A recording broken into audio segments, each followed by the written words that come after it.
siapa.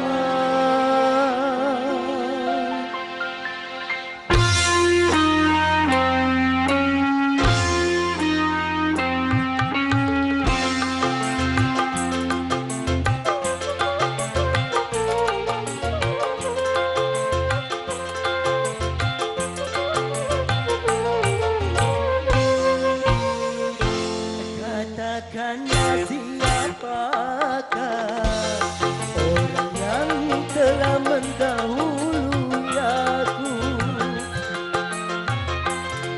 Katakanlah siapakah orang yang telah mendahului aku. Andainya kau katakan sebelum perkawinan akan menjadi rasa penyesalan. Malam pertama ku dambakan telah berakhir dengan kekecewaan dan penuh penyesalan.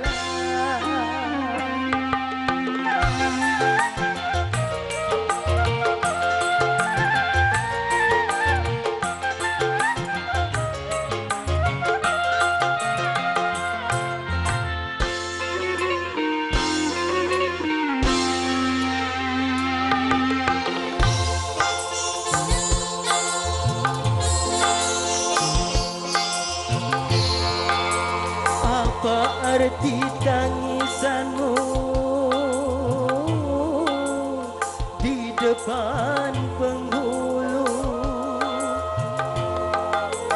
Apa arti tangisanmu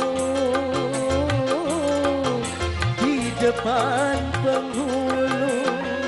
Kalau dirimu tak suci lagi, andai ku tahu sejak bercinta tak akan terjadi perkawinan ini yang paling menyakitkan.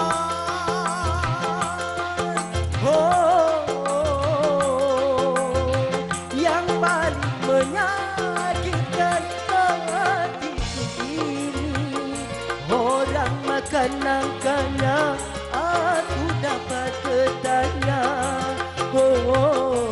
Ku dapat bertanya. Katakanlah siapakah orang yang telah mendahului aku. Malam pertama ku dambakan telah berakhir dengan kekecewaan dan penuh penyesalan. Oke, terima kasih.